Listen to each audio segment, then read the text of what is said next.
pour un nouvel atelier. Aujourd'hui, je vous propose de faire un baby kilt avec toutes les chutes de tissu collectées depuis que je fais du patchwork. Voilà. Donc pour ce faire, on va faire un baby kilt qui fera à peu près 1,20 m au carré, je pense. On verra en fonction de l'évolution du travail. Donc je vous propose de prendre des petits carrés de tissu, enfin des chutes de tissu comme ici. J'en ai préparé quelques-unes, voilà, j'ai choisi mes chutes de tissu. Je les ai au préalable amidonnées parce que ça va donner de la tenue et donc repasser, ça sera plus facile pour les découper de cette façon. Voilà. Donc pour ce petit kilt, il me faut 28 carrés de 10 cm. Voilà, 28 carrés de 10 cm. Donc on va commencer par faire les carrés de 10 cm. Alors ce qui est facile sur mon tapis de coupe qui est en pouces, 10 cm correspondent à 4 carrés ici. Donc pour ça, couper mes carrés, c'est vraiment très facile. Voilà. Donc avec mon cutter et ma règle, je coupe mes carrés de 10. Alors peu importe les couleurs que vous avez, 1, 2, peu importe les couleurs que vous avez, vous les assemblez après comme vous voulez. C'est vraiment du patchwork. Généralement, ça se marie bien puisque ce sont les couleurs que vous avez déjà utilisées dans tous vos ouvrages précédents. Et on s'aperçoit d'une chose, c'est qu'on utilise toujours à peu près les mêmes couleurs. Donc, il m'en faut 28. Donc, je vais en prendre encore un autre. Et c'est vrai qu'avec une roulette, un cutter, c'est vraiment très, très pratique.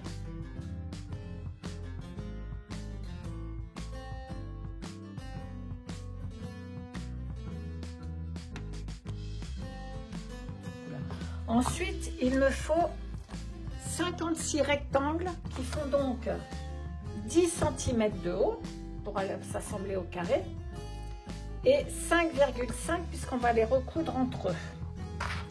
Alors 10 cm de haut, c'est facile, ça fait 4 carrés. Voilà. Et sur mon tapis de coupe, 5,5 cm correspondent à 2 carrés 1 quart. On regarde comme ça en fait, je vais vous montrer, voilà. 5,5, donc je pars d'un trait ici, 5,5 arrive au quart ici. Donc ça me fait bien 2 carrés 1 quart, ça fait 2 pouces 1 quart. Voilà, parce qu'en fait c'est issu d'un patchwork américain. Donc tout est en pouces, donc j'ai essayé de convertir au mieux en centimètres pour que ce soit plus facile pour vous. Donc là, comme on a 28 carrés, il me faut 56 rectangles qu'on va assembler.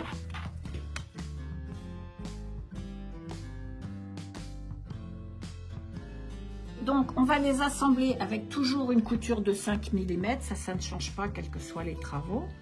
Et nous obtiendrons donc bien un carré de la même taille que le carré plein. Voilà, ça donnera ceci. Voilà, donc on en fait 56 et 28 carrés. Une fois que nous avons découpé tous nos carrés pleins et nos rectangles, c'est-à-dire 28 carrés et 56 rectangles, nous allons procéder à la disposition de ces carrés pour former le kilt. Je dispose tout d'abord mes carrés pleins en 8 rangs. 8 rangs, donc un rang de 3, un rang de 4 et ainsi de suite 8 rangs. Donc je laisse de l'espace entre parce que cet espace va être comblé par mes rectangles.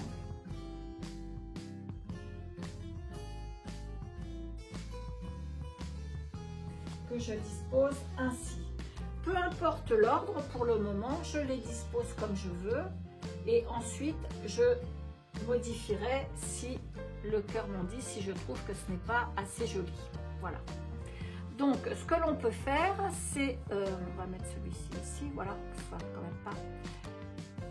Vous pouvez alterner, c'est-à-dire vous faites un rang avec des rectangles horizontaux et vous pouvez faire un rang avec des rectangles verticaux.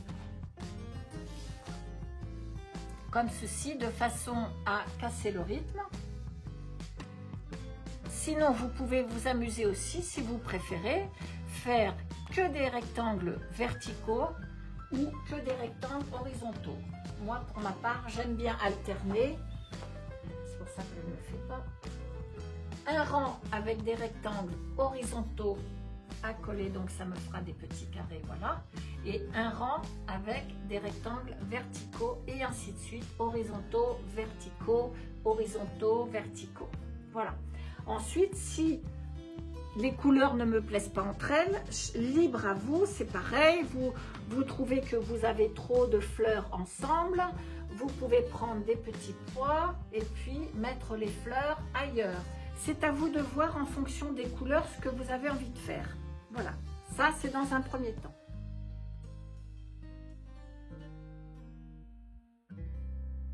Une fois que nous avons assemblé virtuellement, on va dire, comme ça nous plaît, nous allons procéder à l'assemblage.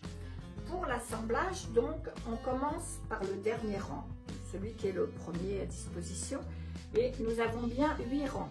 1, 2, 3, 4, 5, 6, 7 et 8. D'accord? Donc, nous prenons notre premier rang. Nous assemblons nos 2 rectangles l'un à l'autre. Alors, quand on est un petit peu habitué, on prend tout notre rang en faisant bien attention de respecter l'ordre. Nous mettons nos rectangles, déjà nous les préparons endroit contre endroit et nous partons à la machine avec notre rang. Donc j'ai mes petits carrés de tissu, j'ai mes petits rectangles assemblés 2 à 2 que j'ai pris sur le quilt momentanément. Et donc maintenant je dispose sur ma machine un petit carré de tissu sur lequel je vais commencer à piquer pour entraîner mon aiguille.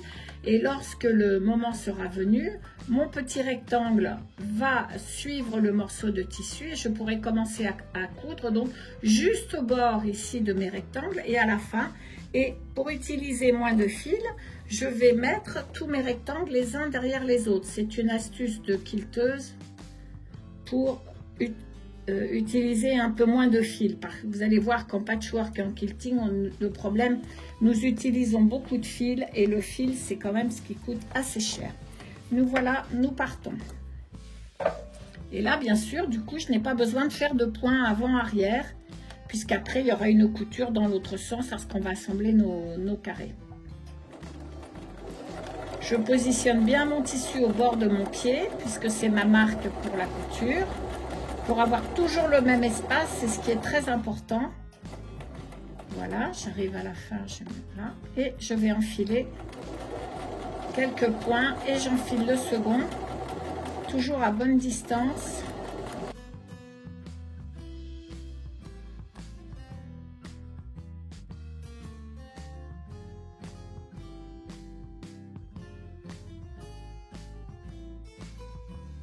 Il ne me reste plus qu'à séparer mes petits rectangles.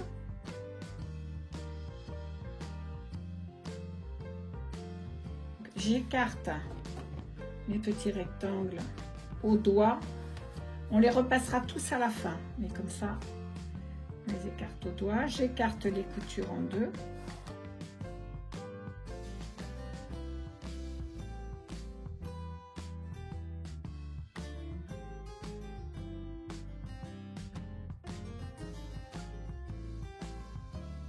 Je vais vous montrer une astuce aussi quand on assemble pour faire des carrés. Ici, nous avons des carrés tout près de 10 par 10. Théoriquement, je dis bien théoriquement, mes carrés devraient faire 10 par 10. Mais il se peut qu'à 1 ou 2 mm près, mon carré ne soit plus vraiment un carré. Si vous avez une petite règle carré, avant de les assembler, il est bon de vérifier. Alors nous allons vérifier s'ils sont bien carrés. Je présente la règle. Celle-ci est graduée en centimètres. Elle va de 1 à 17. Pour voir si mon carré fait bien 10 cm et s'il est bien carré, je peux déjà l'assembler sur mon tapis.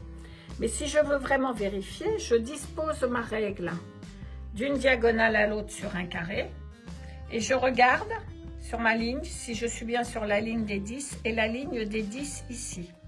A priori, à quelque chose près, oui. Voilà.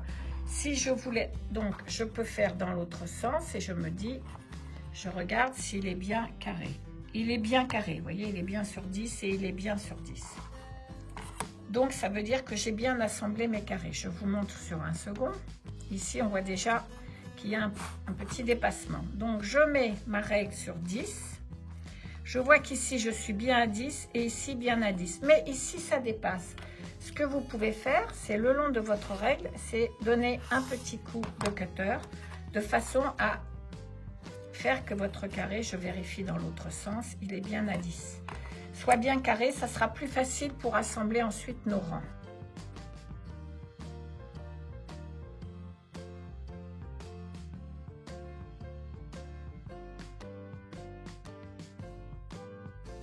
Une fois que c'est fait, eh bien, nous allons assembler nos carrés avec ces nouveaux carrés formés par les rectangles.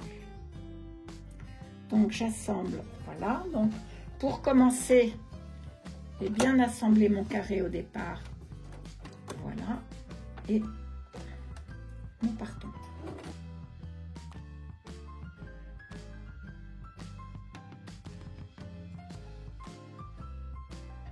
J'écarte mes coutures au doigt.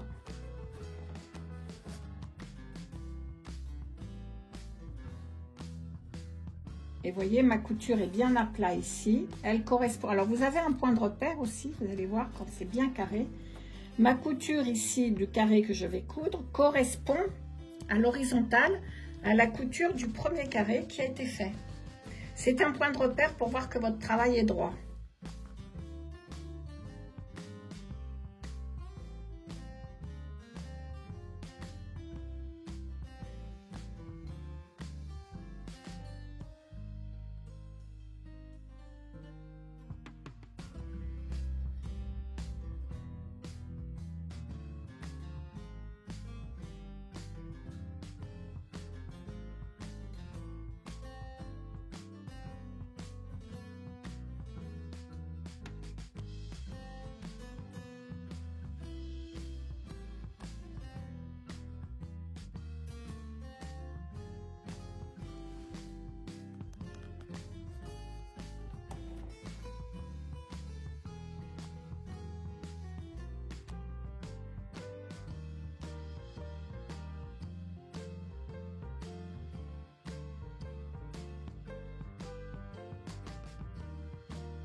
Nous avons donc assemblé nos 8 rangs séparément.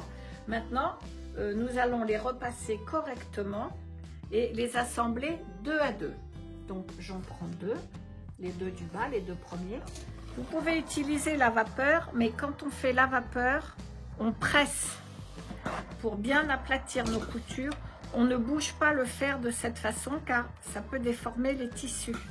On tire un petit peu et on presse pour les maintenir en forme. Et vous voyez, les avoir déjà écartés au doigt, ça facilite le travail.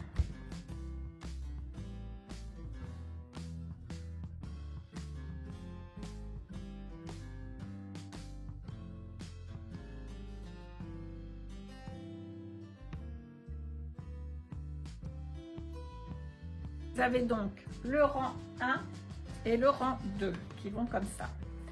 Normalement, toutes les coutures doivent coïncider. C'est là où c'est le plus difficile. Pour l'assemblage, je retourne mon rang 1 sur mon rang 2, ou vice-versa. Voilà. Et je commence par aligner mon rang sur l'autre, voilà, en essayant de faire coïncider les coutures, en tirant plus ou moins sur mon tissu. C'est un petit peu élastique, donc on devrait y arriver. Et je commence par piquer une épingle et que ça coïncide avec l'autre couture. C'est le plus difficile.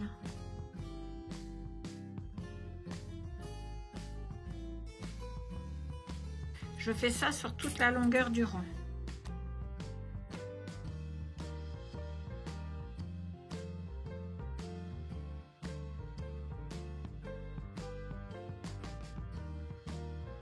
Vous pouvez mettre vos doigts de chaque côté de la couture pour tendre votre tissu, votre couture, ça l'assouplit.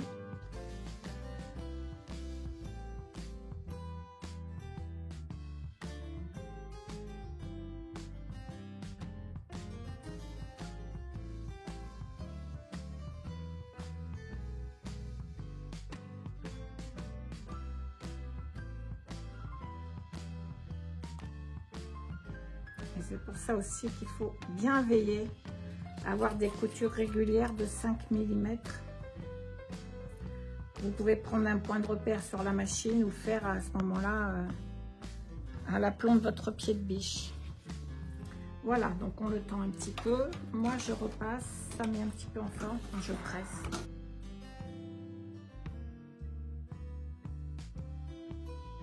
On va passer à la couture des 2 premiers rangs.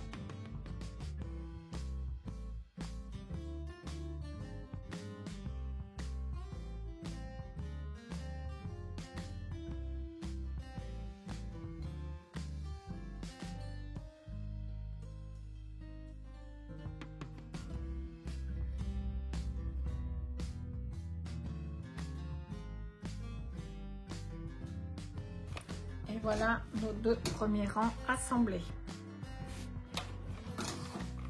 Et on vérifie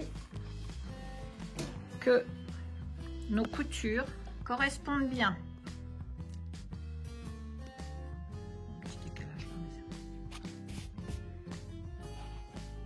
Nous allons procéder aux 2 rangs suivants.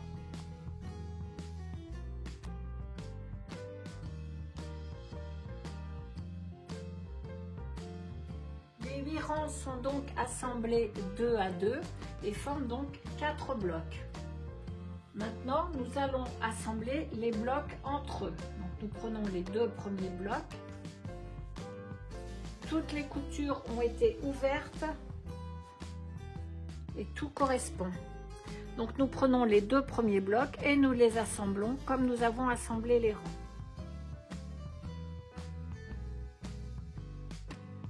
Alors, on tend toujours un peu notre tissu entre les doigts, on le positionne.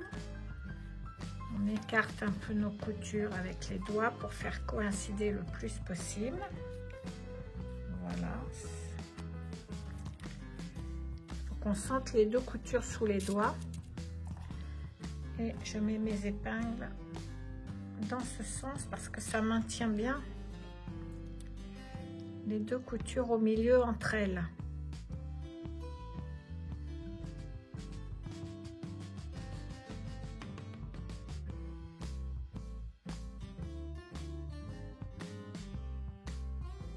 Un petit coup de fer pour tendre notre tissu avant de coudre.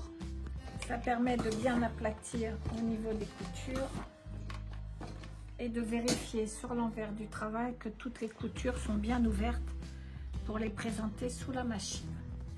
Voilà. Et maintenant, on va coudre nos rangs pour former un bloc de 4.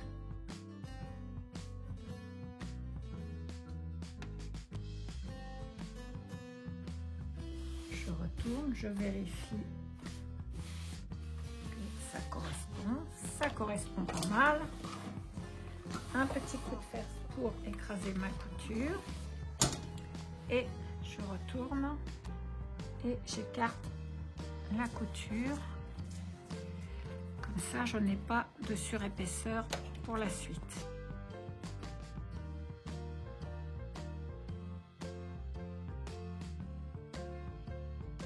Et le tissu est plat. Voilà. Nous allons procéder de la même façon avec les 2 autres blocs.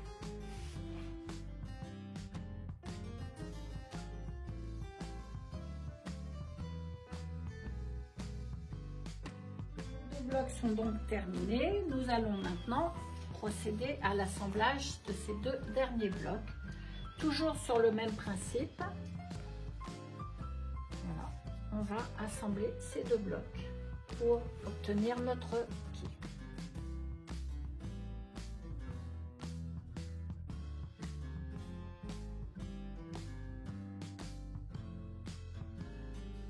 Alors, les épingles que j'emploie sont des épingles pour le quilting, c'est-à-dire qu'elles sont longues et elles nous permettent donc de travailler plus facilement qu'avec les épingles que l'on utilise généralement quand on fait de la couture pour se faire des vêtements ou autre. Et elles sont beaucoup plus fines aussi pour rentrer dans les tissus fins et ne pas faire de traces, de trous. C'est important. Les positionner de cette façon permet aussi de bien juxtaposer les coutures. Car en fait, ce qui nous intéresse, c'est juste la jonction de la couture. Donc, quand on arrive à bien passer l'aiguille dans les premiers trous de la couture,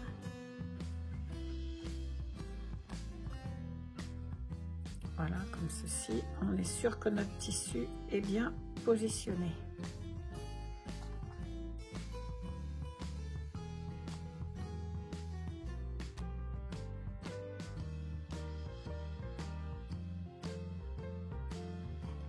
Il peut y avoir des petites différences sur les bords, c'est dû aux différents tissus que l'on utilise.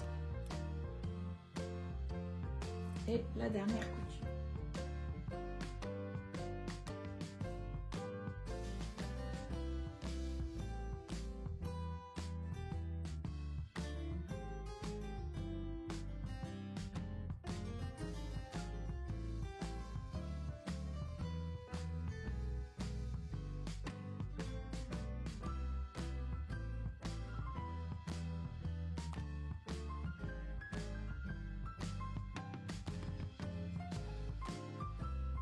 Notre mini kilt est enfin assemblé avec que des tissus de récupération des travaux précédents.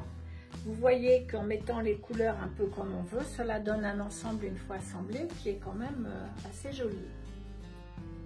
Et nous allons procéder maintenant au matelassage, au quilting proprement dit avec les 3 couches. Le kilt est maintenant terminé d'assembler, donc il fait 72 cm de large sur 63 cm de hauteur. Et donc nous allons procéder à l'assemblage des différentes parties. Pour ceci, donc nous avons notre carré de tissu et en dessous je mets un molleton que l'on prend toujours beaucoup plus grand parce que ça rétrécit un petit peu au moment du quilting. Donc je prends généralement 10 cm de plus au total par rapport à l'ouvrage que nous avons effectué auparavant. Donc il fait 81 sur 73, voilà. Donc ça c'est le molleton. Alors vous pouvez mettre du molleton thermocollant plus épais. Moi là je me sers d'une alaise. Donc je place mon ouvrage au milieu de ce carré, donc découpé soit de molleton, soit d'alaise. Vous pouvez récupérer des alaises que vous voulez. Donc il faut voyez que ça dépasse à peu près de 5 cm au pourtour. Si c'est pas très droit, c'est pas très grave. Voilà. Ce que j'aime bien faire quand je n'ai pas de molleton thermocollant, en fait, pour m'aider à le fixer avant de le quitter, j'utilise de la colle en bombe. Voilà, ceci. Elle adhère temporairement. Ça veut dire que l'on peut repositionner notre tissu si on trouve qu'il y a des bulles ou des choses ainsi. Donc en fait, on plie notre tissu en deux, comme ceci. On secoue la bombe. Alors si vous avez un molleton thermocollant, c'est pas la peine, hein, vous le passez avec une pâte mouille et ça positionne votre tissu. Et sur le molleton blanc, voilà, je fais quelques petits. Après, je prends mon tissu et je viens le positionner en partant du milieu, c'est-à-dire du pli que j'ai effectué pour le... Et je vais vers les extérieurs. Et vous voyez, je peux redécoller pour bien le fixer sans qu'il y ait de bulles. Voilà. J'appuie bien du plat de la main, toujours de l'intérieur vers l'extérieur pour le positionner. Là, j'ai une petite bulle. Voilà, je reviens. C'est comme le papier peint. Si vous avez fait du papier peint, c'est un peu le même principe. Donc là, vous voyez, il tient de ce côté-là, il ne va pas se décoller. Ça va être plus pratique pour le quilter parce qu'après, il faut mettre des épingles. Mais c'est plus, moi, je trouve que c'est plus facile.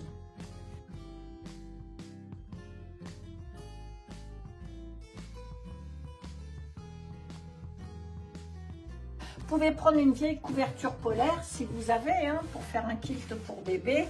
Vous pouvez le doubler avec une couverture polaire. Le principe est le même. Voilà. Et maintenant, nous allons prendre le tissu de fond pour finir le kilt, pour que ce soit joli. Donc, je déplace ceci 30 secondes. J'ai choisi un carré de tissu pareil que j'ai coupé aussi un peu plus grand On recoupera tout après, mais comme ça on est sûr d'avoir nos marges pour la finition. Donc celui-ci doit faire à peu près 85 au lieu de 81 et doit faire 80 au lieu de 73. Alors bien sûr on met l'extérieur à l'extérieur cette fois-ci. On repositionne notre kilt dessus. Voilà, avec nos deux épaisseurs. On va essayer de le mettre droit quand même. Il faut que ça dépasse un peu partout. Voilà. Et là, je vais faire la même chose. Donc, et là, pour tout vous dire, j'ai utilisé, car c'est que de la récupération, j'ai utilisé un drap.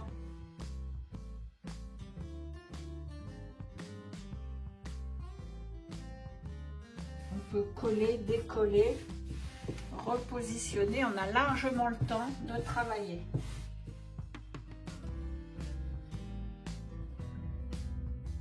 Voilà, je retourne l'ensemble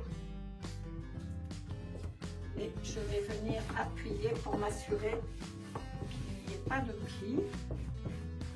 Toujours en partant de l'intérieur vers l'extérieur.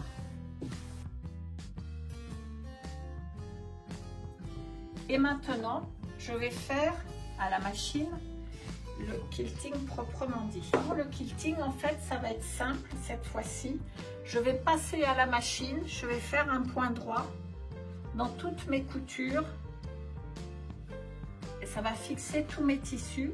Et donc, c'est dans la couture, ça ne se verra pratiquement pas. Et derrière, j'aurai un joli quadrillage. Donc, je vais faire tous les rangs dans un sens comme ceci et tous les rangs comme ceci. Je ne fais pas au milieu dans les petits carrés. Hein. Je ne fais pas. Je ne suis que les lignes en fait des rangs dans un sens et dans l'autre. Comme ceci.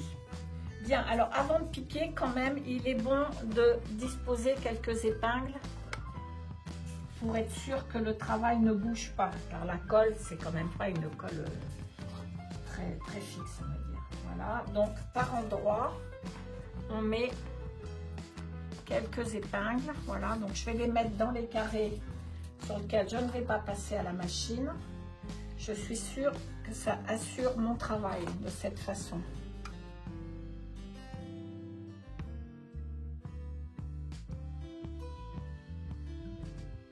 Donc je vais commencer à quilter.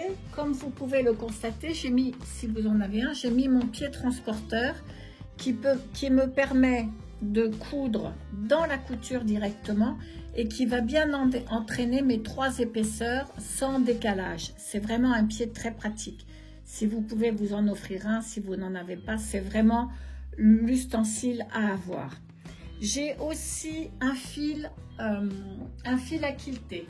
Alors il est un petit peu plus épais que le fil polyester, il est coton et soie et il sert uniquement pour le quilting, pas pour l'assemblage. Voilà, donc j'ai décidé de mettre du filet cru.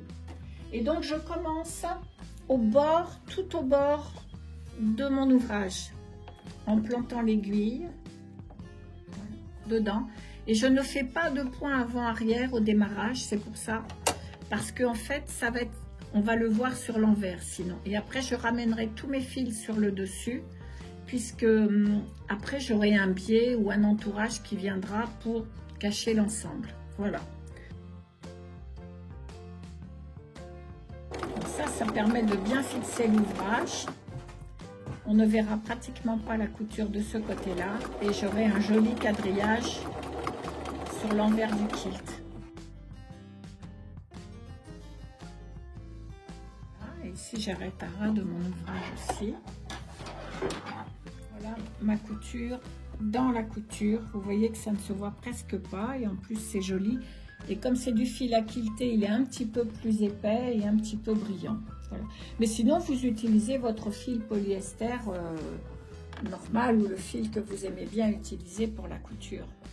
Donc, je vais faire toutes mes coutures dans ce sens. Ici, au fur et à mesure, je roule mon ouvrage de cette façon, de façon à avoir toujours la place pour coudre. Et après, je tournerai tout mon ouvrage, je ferai les autres coutures. Bien alors pour les derniers rangs, vous pouvez aussi tourner votre ouvrage hein, pour ne pas avoir tout le tissu ici.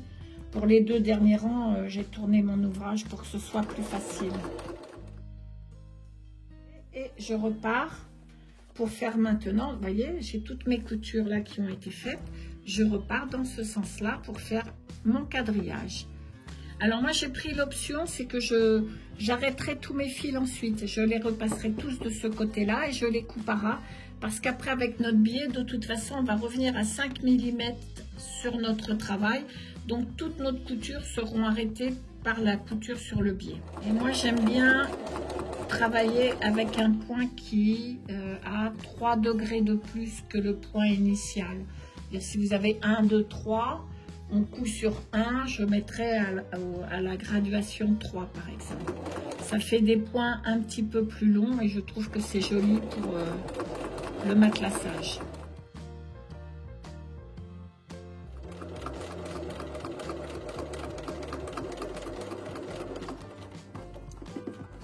Donc, je vais ramener tous mes fils comme vous pouvez le, je sais pas si on peut le voir.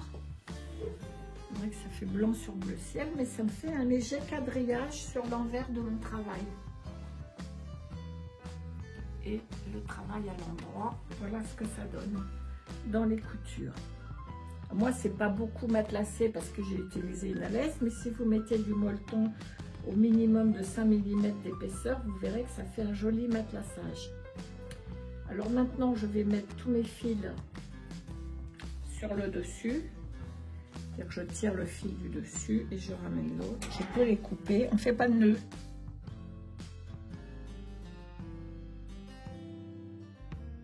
Voilà, donc j'ai tiré tous mes fils, j'ai arrêté tous mes fils là. Donc maintenant, il faut se mettre surtout bien à plat. Voilà. Vous allez compter 1 cm à partir du bord de votre travail. Vous allez tracer un trait tout droit entre vos points.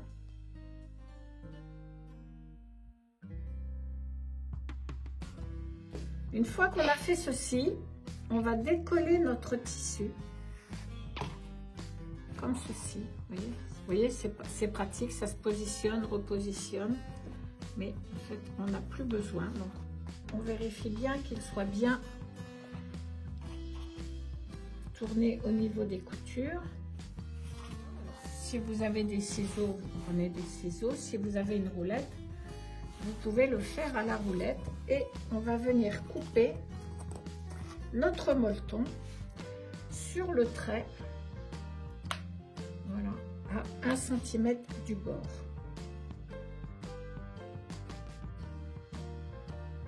Et maintenant, je vais vous expliquer rapidement, mais nous le ferons ensemble. Nous allons prendre 3 cm 5, 35 mm à partir du bord du molleton.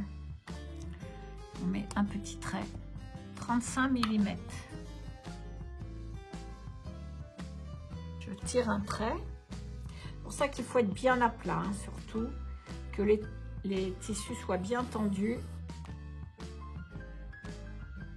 Et là, on vient couper sur cette ligne. Et maintenant, je vous explique rapidement. On va revenir ensuite plier notre tissu à ras du molleton. On le fera au fer. On marque bien la pliure, comme ceci, tout le long. On fera les 4 bords. Et en fait, c'est ce qui va nous servir d'habillage pour notre kilt. Ensuite, nous reviendrons par-dessus, comme ceci. Et c'est là que nous ferons notre couture à 5 mm du bord pour border notre kilt. Je vais finir mes côtés et ensuite, nous passerons au fer. Maintenant que nous avons nos 4 bords prédécoupés, nous allons replier notre tissu comme précédemment expliqué, en lui mettant un petit coup de fer. On vient juste au bord du molleton, comme ceci.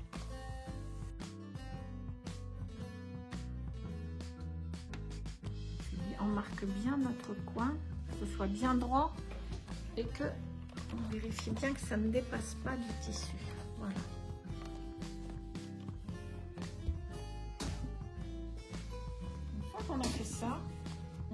commence à plier notre tissu en repliant bien les coins pour que ça ne dépasse pas. Et vous voyez, mon tissu vient directement s'appliquer à 5 mm du bord de mon travail pour effectuer la bordure.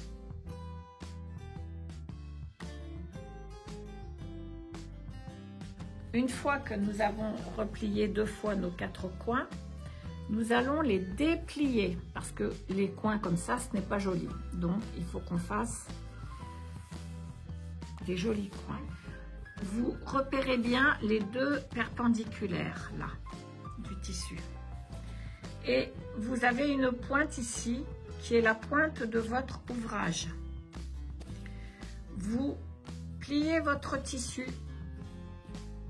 de façon à former une diagonale, voilà, comme ceci, à la pointe de votre travail. Vous pouvez le marquer, c'est plus facile.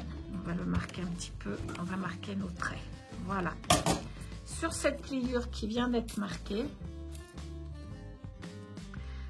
au niveau du coin, je plie vers l'extérieur et je vais former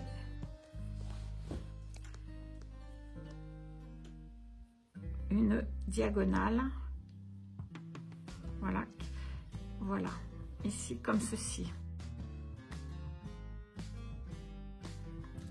Et il va falloir venir coudre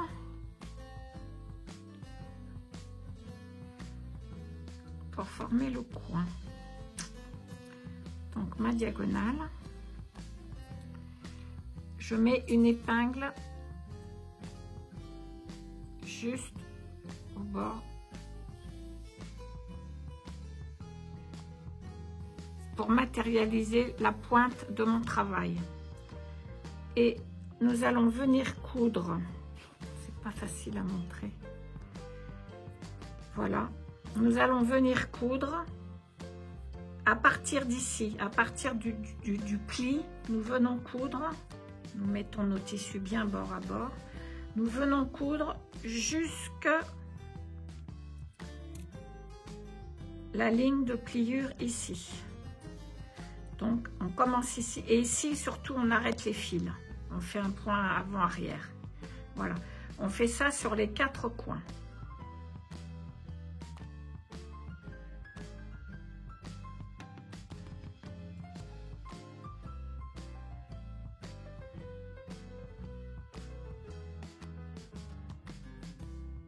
Depuis le point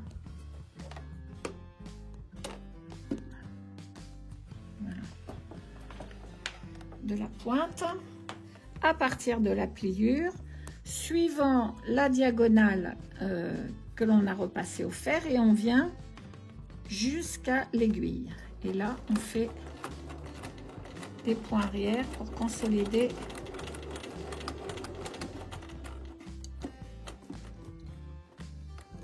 voilà.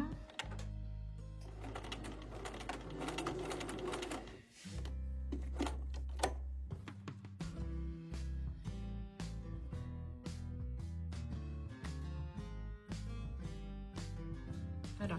Quand nos 4 coins sont cousus, on vient et on coupe à 5 mm du bord, parallèlement à la couture. On enlève la pointe en fait, hein. Voilà, comme ça. Et on va venir positionner les coins. Okay. Voilà, on sort bien le coin. Et vous voyez que notre rentrée vient se positionner de lui-même sur notre tissu.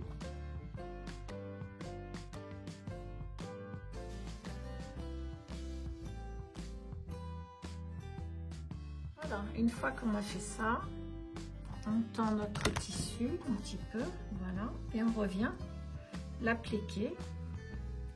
Soit des épingles, ou alors il y a une chose qui marche bien aussi, j'aime bien.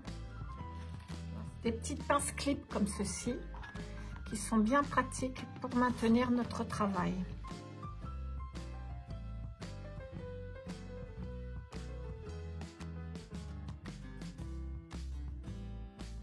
Une fois qu'on a retourné tout notre travail, on va se mettre à 1 mm du bord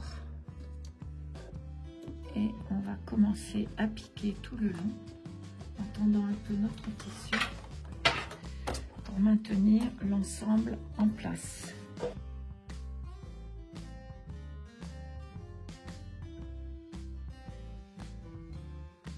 Et là, on tend notre tissu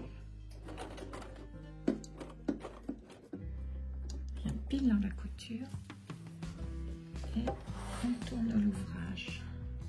Voilà. Et vous voyez la surpiqûre à ras, toujours avec mon fil à quilter et toujours avec le point un petit peu plus long pour que ce soit joli. Voilà. Et on fait tout le tour comme ceci. Et on revient sur les premiers points pour arrêter l'ouvrage.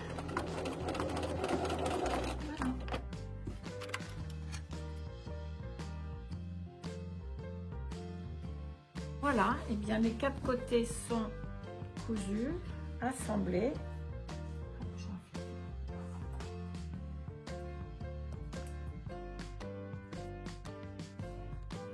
Vous avez un joli quadrillage, très discret puisque je l'ai fait au filet cru. Et là, j'ai juste ma bordure qui arrête tous les fils du quadrillage, tout autour. Avant de vous quitter, je voulais vous apporter une petite précision. Bien entendu, moi j'ai fait un mini kilt de 73 cm par 65 de large, mais vous pouvez tout à fait augmenter la taille du kilt, sachant qu'un carreau coupé brut de 10 cm de côté vous donne, une fois cousu de toutes parts, fini, un carré de 9 cm. Ce qui veut dire que si vous voulez rajouter un rang, que ce soit dans la hauteur ou dans la largeur, votre kilt mesurera toujours 9 cm de long ou de large en plus. À vous de voir, à vous de faire comme vous le souhaitez. Il ne vous reste plus qu'à faire la même chose, à me poster vos réalisations sur Instagram, ça me fera plaisir. Au revoir et à vos aiguilles.